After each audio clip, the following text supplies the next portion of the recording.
हमारा अगला टॉपिक है इलेक्ट्रिकल केबल एंड सोल्डरिंग। देखिए, विद्युतिक तार, केबल और सोल्डरिंग, इसके बारे में हमें पढ़ना है और पूरा डिटेल में हम आपको पढ़ाएंगे। ठीक है, देखिए जो विद्युत है, इलेक्ट्रिक है, विद्युत हम किसे कहते हैं कि जब इलेक्ट्रॉन का प्रवाह सतत प्रवाह होने लगता है। देखिए, इलेक्ट्रॉन का प्रवाह जब सतत मतलब लगातार होने लगेगा तो उसे हम विद्युत धारा कहते हैं। विद्युत धारा, विद्युत धारा कहते हैं मतलब इलेक्ट्रॉन। तो इलेक्ट्रॉन जो होता है वो हमेशा किसी न किसी धातु से होकर ही प्रवाहित होता है। इलेक्ट्रॉन आपका अधातु या अचालक जो इंसुलेटर पदार्थ है उससे नहीं होकर प्रवाहित होता है। तो आपको विद्युत धारा को एक स्थान से दूसरे स्थान तक ले जाने के लिए, यानी कि जो विद्युत धारा है, मान लीजिए आपने जनरेटर है, जनरेटर से विद्युत धारा उत्पन्न कर दिया, तो विद्युत धारा उत्पन्न करने के लिए भी जनरेटर में जो कॉइल बनाया जाता है, जो वाइंडिंग किया जाता है, वो भी कंडक्टर ही होता है, तांबे का इनामिल वायर होता है। ठीक है, तो विद्युत का आप बिना वायर के कुछ भी नहीं कर सकते, ना ही उत्पन्न कर सकते हैं, ना ही उपभोग कर सकते हैं, और ना ही एक स्थान से दूसरे स्थान तक ले जा सकते हैं। ठीक है, तो विद्युत धारा का उपयोग करने के लिए, उत्पादन करने के लिए, एक स्थान से दूसरे स्थान तक ले जाने के लिए हमें वायर की ज़रूरत पड़ता है। या तो आप जहाँ पर उत्पादन होता है, जनरेशन होता है, वहाँ पर जो मशीनें हैं, जो जनरेटर है, उसमें वाइंडिंग करना है, या जनरेटर से जो सप्लाई निकल रहा है उसको ट्रांसफार्मर से जोड़ना है। क्योंकि देखिए, जहाँ पर विद्युत धारा उत्पादन किया जाता है, जनरेशन किया जाता है, वहाँ पर 11,000 या 33,000 का उत्पादन किया जाता है। फिर उसको स्टेप अप ट्रांसफार्मर की सहायता से उसका वोल्टेज बढ़ा दिया जाता है। ये जो वोल्टेज होता है, जितना दूर आपको ले जाना है, दूरी के अनुसार वोल्टेज बढ़ाया जाता है। 1,20,000, 2,20,000, 4 लाख तक बढ़ाया जा सकता है, बढ़ाया जाता है। ठीक है, तो जितना ज़्यादा दूरी होता है, जैसे मान लीजिए यहाँ पर हम विद्युत उत्पादन कर रहे हैं, यहाँ से कितना दूर हमको ले जाना है, उस दूरी के अनुसार हम क्या करते हैं, वोल्टेज बढ़ाते हैं। तो वोल्टेज बढ़ाने के लिए ट्रांसफार्मर उपयोग करेंगे। ट्रांसफार्मर में भी वाइंडिंग होगा, वो भी कंडक्टर चाहिए, विद्युत ये तार चाहिए। ठीक है, उसके बाद आप जो ट्रांसफार्मर से वायर निकलेगा विद्युत धारा, वो एक स्थान से दूसरे स्थान तक ले जाना है, उसके लिए भी हमें वायर चाहिए। तो वो स्ट्रैंडेड वायर एल्युमिनियम का होता है, ACSR aluminium conductor steel reinforced wire उसको बोला जाता है, आगे बताएंगे। ठीक है, तो विद्युत धारा का जनरेशन मतलब उत्पादन से लेकर आपका ट्रांसमिशन, यानी कि एक स्थान से दूसरे स्थान तक ले जाने के लिए या उसका उपयोग करने के लिए हमें किस चीज़ की ज़रूरत पड़ता है, तो तार की ज़रूरत पड़ता है, तार, केबल। ठीक है, तो सबसे पहले देखिए, केबल या वायर में सबसे पहला चीज़ आता है कंडक्टर। कंडक्टर क्या है? कंडक्टर का मतलब होता है चालक। चालक हो गया, तो चालक का मतलब हुआ कि वह पदार्थ जिससे विद्युत धारा का प्रवाह हो रहा है, या जैसे कि मान लीजिए कि ये आपका एक चालक है, ये आपका चालक है, इससे विद्युत धारा का प्रवाह ये एक किनारा से दूसरे किनारे तक हो रहा है, इससे इलेक्ट्रॉन का प्रवाह हो रहा है, तो ये चालक है। या चाहे ये किसी भी पदार्थ का हो, ये किसी भी पदार्थ का हो, किसी भी धातु का हो, तांबा हो, एल्युमिनियम हो, सोना चांदी या जो भी है। ठीक है, तो ये कंडक्टर कहलाएगा। जिससे विद्युत धारा का प्रवाह हो रहा है वो कंडक्टर कहलाता है। एक आ जाता है आपका इंसुलेटर। इंसुलेटर, इंसुलेटर, इंसुलेटर का मतलब होता है अचालक, कि जिससे विद्युत धारा का प्रवाह नहीं होता है। जैसे में आपका आ जाता है PVC हो गया, रबर हो गया, लकड़ी हो गया, आपका पोर्सिलीन मतलब चीनी मिट्टी हो जाता है, बैकेलाइट हो जाता है, बहुत सारा होता है। ठीक है, तो वो सब इंसुलेटर कहलाता है। इंसुलेटर का मतलब हुआ कि वह पदार्थ जिससे विद्युत धारा का प्रवाह नहीं होता है वो इंसुलेटर, अचालक कहलाता है। उसके बाद एक आपका आता है अर्धचालक।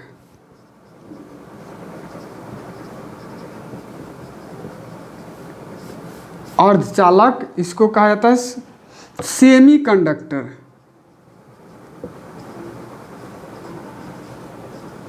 सेमीकंडक्टर अर्धचालक, ठीक है। चालक, अचालक और अर्धचालक, तीन चीजें होता है।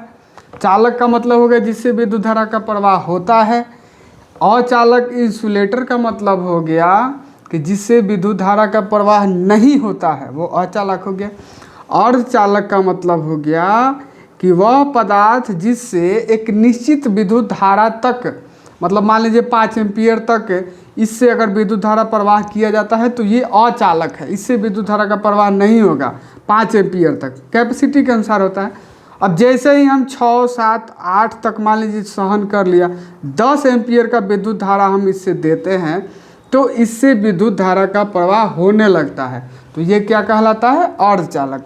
अर्धचालक का मतलब हुआ कि एक निश्चित विद्युत धारा या एक निश्चित मान तक विद्युत धारा अगर इससे प्रवाहित कराया जाए तो नहीं होता, ये अचालक की तरह, मतलब अचालक की तरह व्यवहार करता है, अचालक बना रहेगा। और जैसे ही उस निश्चित मान से विद्युत धारा का मान बढ़ाया जाता है, विद्युत धारा का मान जैसे ही बढ़ाया जाएगा तो इससे विद्युत धारा का प्रवाह होने लगता है और ये कंडक्टर की तरह काम करने लगता है, तो ये अर्धचालक करता है, अर्धचालक कहलाता है। जैसे कि सिलिकॉन होता है, जर्मेनियम होता है, सिलिकॉन हो गया, जर्मेनियम हो गया, ठीक है, वो आगे बताएंगे अर्धचालक होता है। तो यही सिलिकॉन, जर्मेनियम और एक दो होता है, उसी से जितना भी आपका सेमीकंडक्टर पदार्थ हो जाता है, जैसे डायोड हो गया, ट्रांजिस्टर हो गया, आईसी हो गया, जो भी आपका इलेक्ट्रॉनिक चिप बनाया जाता है, इलेक्ट्रॉनिक कंपोनेंट बनाया जाता है, वो सेमीकंडक्टर से ही बनाया जाता है, ठीक है। तो सेमीकंडक्टर बहुत ज़्यादा ज़रूरी है। आजकल जितना भी आप इलेक्ट्रॉनिक देख रहे हैं, लगभग सभी उपकरण आजकल इलेक्ट्रॉनिक हो गया है। तो इलेक्ट्रॉनिक जो भी आपका उपकरण होता है उसमें जो कंपोनेंट होगा वो सेमीकंडक्टर का बना हुआ रहता है। सेमीकंडक्टर मतलब एक निश्चित विद्युत धारा तक वो आपका अचालक की तरह काम करेगा, इंसुलेटर की तरह काम करेगा, और जैसे ही उससे विद्युत धारा का मान बढ़ाया जाएगा वो चालक की तरह काम करने लगेगा, तो वो अर्धचालक कहलाता है, ठीक है। आगे से याद रखिएगा, जिससे विद्युत धारा का प्रवाह हो रहा है वो चालक, कंडक्टर, जिससे विद्युत धारा का प्रवाह नहीं हो रहा है वो अचालक, इंसुलेटर, और जिससे एक निश्चित मान तक विद्युत धारा का प्रवाह कराने पर विद्युत धारा प्रवाह नहीं हो रहा है और जैसे ही उससे मान बढ़ाया जाए तो वो विद्युत धारा का प्रवाह होने लगता है, तो वो अर्धचालक कहलाता है, ठीक है। तो हमें आगे पढ़ना है इलेक्ट्रिकल वायर, विद्युत धारा, विद्युत तार, ठीक है। तो देखिए आपका जैसे मान लीजिए कि ये बैटरी है,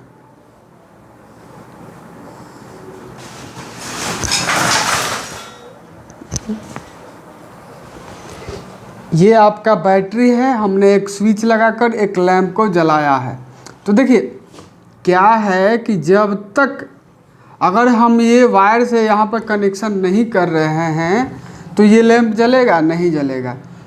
यहाँ पर विद्युत धारा आपका उत्पादन हुआ है।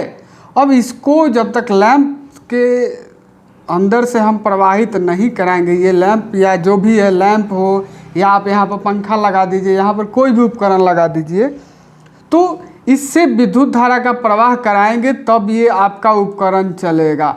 और इससे विद्युत धारा को हमें एक स्थान से दूसरे स्थान तक ले जाने के लिए क्या ज़रूरी है? ये वायर ज़रूरी है, ये वायर ज़रूरी है।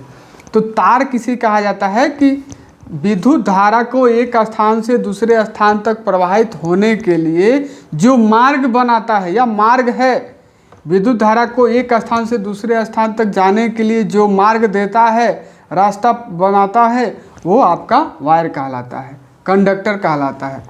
तो जो कंडक्टर है, चालक है, ये याद रखिएगा कि चालक जो होता है, हम लोग वायर जो होता है वो गोल होता है, वायर को गोल बनाया जाता है, ठीक है, गोल बनाया जाता है। आगे बताएंगे इसका जो रेजिस्टेंस कम करने के लिए बनाया जाता है, ठीक है। अभी हमें यहाँ पर पढ़ना है विद्युतिक तार क्या है, ठीक है। तो तार कहा जाता है कि विद्युत धारा को प्रवाहित होने के लिए मार्ग प्रस्तुत करने वाला कंडक्टर या चालक तार कहलाता है। ठीक है,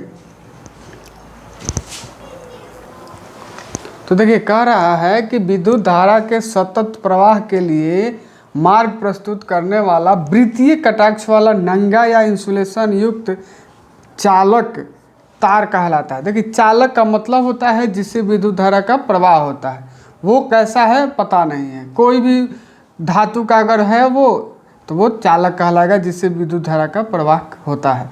देखिए वायर को जो है आपको गोल ही बनाया जाता है, गोल शेप में ही रखा जाता है, इसलिए कि इसमें लचीलापन रहे। वायर जो है अगर लचीला रहेगा तो जल्दी टूटेगा नहीं, खिंचाव पर टूटेगा नहीं। वही आप अगर स्क्वायर या आयताकार रूप में रखते हैं तो फिर वो उसमें लचीलापन नहीं रहेगा। ठीक है, तो लचीलापन या फ्लेक्सिबिलिटी के लिए वायर को गोल रखा जाता है।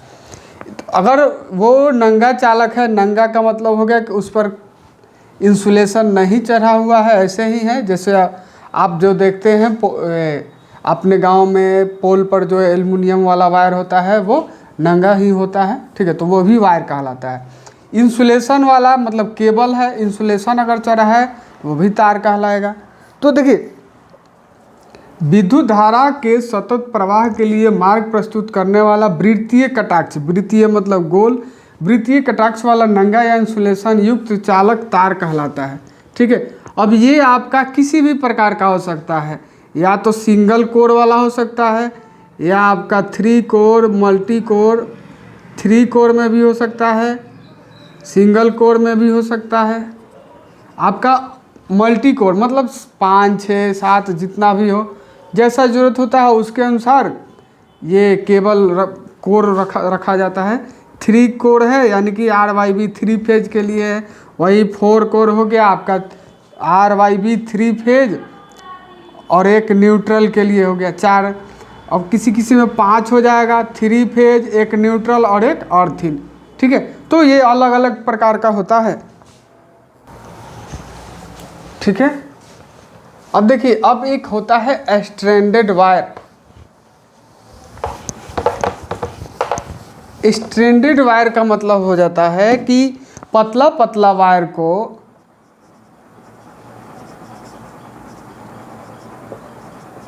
इसको गूथा हुआ वायर भी बोला जाता है।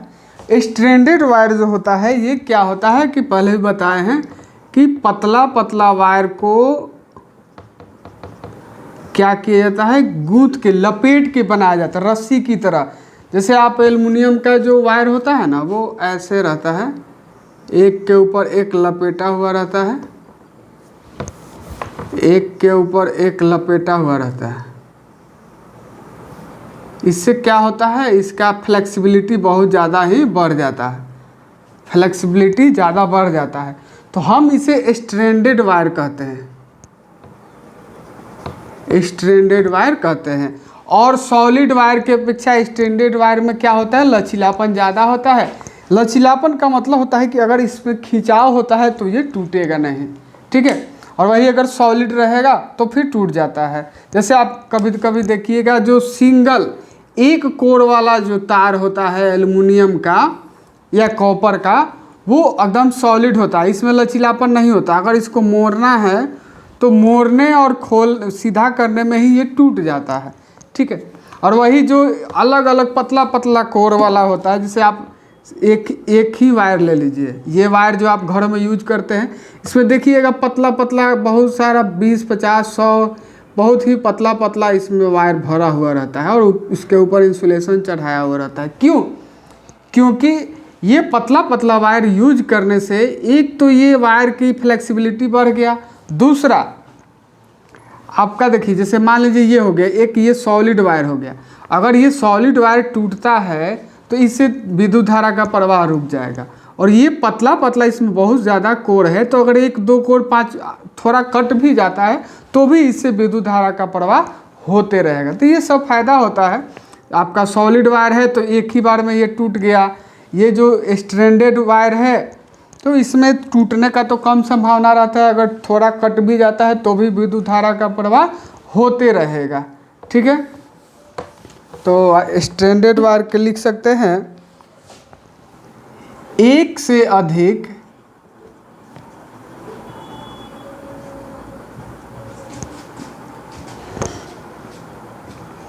तारों को ऐंठ कर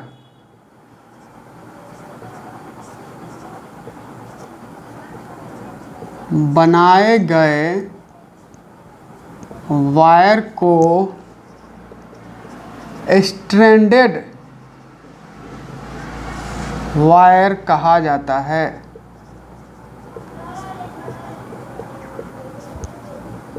स्ट्रैंडेड वायर कहा जाता है। जैसे ACSR एल्युमिनियम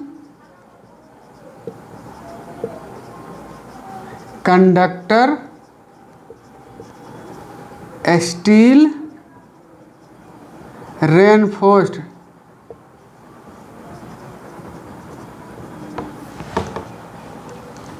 ACSR का मतलब देखिए, बीच में क्या होता है कि स्टील का तार होता है, बीच में 2 3 4 5 ये स्टील का वायर हो जाता है, पतला पतला भी रहता है या कोई कोई में सिंगल देता है, तो ये स्टील का वायर हो गया। अब इसके ऊपर क्या किया जाएगा कि पतला पतला एल्युमिनियम का वायर आपका लपेट दिया जाएगा, बहुत सारा एल्युमिनियम का वायर लपेट दिया जाएगा, पतला पतला एल्युमिनियम का वायर लपेट दिया जाएगा। तो ये ACSR मतलब एल्युमिनियम है, एल्युमिनियम का कंडक्टर है, और स्टील रेनफोर्स्ड मतलब तन्यता का ज़्यादा मतलब बढ़ाने के लिए, जैसे एल्युमिनियम का सिंगल वायर रहेगा तो ये टूट सकता है, एल्युमिनियम टूट सकता है, तो इसकी मजबूती बढ़ाने के लिए इसके बीच में स्टील का वायर रख दिया जाता है। स्टील का वायर है इसके बीच में, तो इसे हम ACSR कहते हैं। एक होता है CCSR copper conductor steel reinforced, CCSR copper conductor steel reinforced. ठीक है, तो जैसे में ये हो गया, ये सब स्ट्रैंडेड वायर होता है। और ये जो स्ट्रैंडेड वायर है, ये जो ACSR या CCSR है, ये ट्रांसमिशन लाइन में प्रयोग किया जाता है। ठीक है, अब देखिए वैद्युतिक तार के प्रकार। तार तो ऐसे बहुत सारा होता है, नंगा तांबे का तार हो जाएगा या नंगा एल्युमिनियम का वायर हो जाएगा, जो हम लोग सिंपली घर में यूज करते हैं। ठीक है, तो ये जो आप देख रहे हैं नंगा तांबे का तार, जो आपका एक सिंगल सॉलिड वायर होता है, सिंगल सॉलिड वायर हो गया, जो बिना नंगा का मतलब होता है उस पर इंसुलेशन नहीं चढ़ाया हुआ रहता है।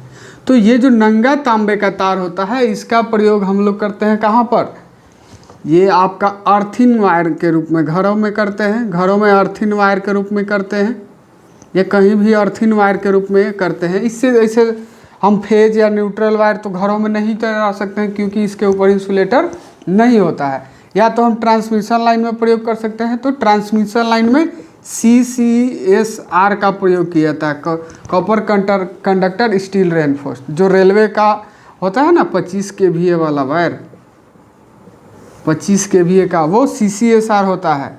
25,000 वोल्ट वाला जो तार होता है रेलवे का, ये जो आप देखते होंगे ऊपर में सिंगल रहता है, सिंगल रहता है, ऊपर से फेज और ये पटरी में अर्थिंग रहता है, न्यूट्रल होता है। ठीक है, तो वो जो CCSR होता है, वो रेलवे वाला जो वायर होता है, वो 25,000 वोल्ट सहन करने वाला होता है, 25,000 वोल्ट वाला होता है। ठीक है, तो वो जो CCSR है, ये क्या है, स्ट्रैंडेड वायर है। ठीक है, और अगर सॉलिड वायर है, सॉलिड तांबे का वायर है, एक ही सिंगल वायर है, ठीक है, इसका प्रयोग हम लोग घरों में करते हैं। क्या किया जाता है कि इस पर मतलब वातावरण का प्रभाव नहीं पड़े, धीरे धीरे क्या होता है, काला पड़ जाता है। कोई भी धातु है अगर ऑक्सीजन के संपर्क में आएगा तो वो ऑक्सीकृत होने लगता है, यानी इस पर धीरे धीरे कोरोजन, आपका जंग लगना शुरू हो जाता है। जंग तांबे में तो नहीं लगता है, एल्युमिनियम में नहीं लगता है, फिर भी इसके ऊपर काला काला धब्बा लग जाता है। ठीक है, जिसे हम ऑक्सीकरण कहते हैं, ऑक्सीकृत हो जाता है। ठीक है। तो इससे बचाने के लिए तांबे के वायर के ऊपर लेड यानी कि शीशा का लेप चढ़ा दिया जाता है। क्या किया जाता है? लेप चढ़ा दिया जाता है, ठीक है। तो ये जो नंगा तांबे का तार होता है, इसका प्रयोग हम लोग घरों में कहाँ उपयोग करते हैं? अर्थ वायर के रूप में उपयोग करते हैं। तो देखिए, नंगा तांबे का तार बेयर कॉपर कंडक्टर जो है, कॉपर वायर जो है, यह तांबे का सिंगल कोर सॉलिड वायर होता है। इसे वातावरण के प्रभाव से बचाने के लिए इसके ऊपर टीन या शीशा लेड का लेप चढ़ा दिया जाता है। इसका प्रयोग घरेलू वायरिंग में अर्थ वायर के रूप में किया जाता है। देखिए, हम पाइप से जो तार ले जाते हैं उसमें तो हरा कलर का वायर डाल देते हैं, ठीक है। मगर जैसे आप अर्थिंग कर रहे हैं, अर्थ आप कर रहे हैं, ये पाइप डाल रहे हैं, पाइप, ये जो पाइप रहता है ये छेद रहता है। तो ये जो पाइप डाल रहे हैं, यहाँ से जो वायर आपका आएगा मेन बोर्ड तक, वो आपका कॉपर का कंडक्टर लगाया जाता है। या जैसे अगर मान लीजिए कि आपने प्लेट अर्थिंग कर रहे हैं, आप जहाँ भारी मशीन होता है वहाँ पर प्लेट अर्थ किया जाता है, प्लेट अर्थ किया जाता है। यहाँ से जो जोड़ के आएगा, ये या तो GI वायर का प्रयोग किया जाता है या तांबे का सॉलिड जो वायर होता है उसका प्रयोग किया जाता है, ठीक है। हमारा अगला वायर है ACSR, जिसके बारे में हम अभी बताए थे, एल्युमिनियम कंडक्टर स्टील रेनफोर्स्ड। देखिए, ACSR aluminium conductor steel reinforced कह रहा है कि यह तार स्टील वायर के ऊपर एक से अधिक एल्युमिनियम वायर को ऐंठ कर, मतलब स्ट्रैंडेड करके, लपेट कर, स्ट्रैंडेड कर बनाया जाता है। इस प्रकार के वायर के बीच में स्टील वायर का प्रयोग करने से यह अधिक मजबूत तथा सैग यानी कि झोल, देखिए सैग किसे कहा जाता है? जैसे कि ये एक पोल है और ये एक पोल है, तो इसके बीच में ये जो वायर हम ले जा रहे हैं, तो वायर को आप देखिए, ये लचीला वायर है, तो आप कितना भी खींचिएगा तो इसके बीच में ये थोड़ा सा सैग, मतलब लचीला रह जाता है, ठीक है, जिसे हम झोल कहते हैं। तो ये सैग होता है। तो जितना मजबूत तार होगा उतना ही ये सैग सहने वाला होगा, नहीं तो ये टूट जाएगा। ये ज़्यादा वजन पड़ेगा तो ये वायर टूट जाएगा, ठीक है। तो वही सैग कहा जाता है। ये जो है ये सैग कहलाता है, ठीक है। तो इस प्रकार के वायर के बीच में स्टील वायर का प्रयोग करने से यह अधिक मजबूत तथा सैग, झोल सहने वाला हो जाता है। इसका प्रयोग ओवरहेड लाइन में किया जाता है। तो देखिए, ओवरहेड लाइन का मतलब होता है जो सर के ऊपर से तार जा रहा है। तो जो भी आपका 11,000 हो, 33,000 हो, या ट्रांसमिशन वाला टावर से जो जाता है, वो सभी आपका ओवरहेड लाइन कहलाता है। और उसमें आपका यही वायर प्रयोग किया जाता है, ACSR वायर प्रयोग किया जाता है। क्यों किया जाता है ओवरहेड लाइन में ACSR वायर? तो देखिए, एक तो आपका एल्युमिनियम क्या है, अच्छा चालक है। दूसरा, ये हल्का होता है और सस्ता होता है। जो कॉपर है, कॉपर इससे अच्छा चालक है, मगर कॉपर एक तो भारी हो जाता है, एक कॉपर क्या है, एक तो भारी हो जाएगा, और ये महंगा होता है। क्या होता है? महंगा होता है और भारी होता है, दोनों ही अवस्था में। अगर आपका वायर भारी रहेगा तो ज़्यादा से ज़्यादा नज़दीक पोल रखना पड़ेगा, नज़दीक पोल रखना पड़ेगा, और महंगा है तो ज़्यादा से ज़्यादा खर्च होगा, ठीक है। तो क्या किया जाता है कि दूर दूर अगर आपको ले जाना है सप्लाई एक स्थान से दूसरे स्थान तक पोल या टावर की सहायता से, तो ACSR aluminium conductor steel reinforced wire का प्रयोग किया जाता है, ठीक है। तो अगर पूछा जाए कि कॉपर की अपेक्षा हम एल्युमिनियम का क्यों प्रयोग करते हैं, तो एक तो देखिए, सबसे पहला हो गया कि आपका कॉपर महंगा हो गया और एल्युमिनियम सस्ता हो जाता है। दूसरा हो जाता है ये कारण कि जो कॉपर है वो भारी हो जाता है और एल्युमिनियम जो है हल्का होता है, और एल्युमिनियम पर भी जंग नहीं लगता है, इसलिए इसका ज़्यादा प्रयोग किया जाता है, ठीक है। तो ओवरहेड लाइन में सबसे ज़्यादा आपको ये एल्युमिनियम वायर का प्रयोग किया जाता है। केवल आपका जो रेलवे वाला जो होता है, रेलवे का जो ओवरहेड लाइन वायर होता है, उसमें CCSR का प्रयोग किया जाता है, कॉपर वाला वायर प्रयोग किया जाता है, ठीक है।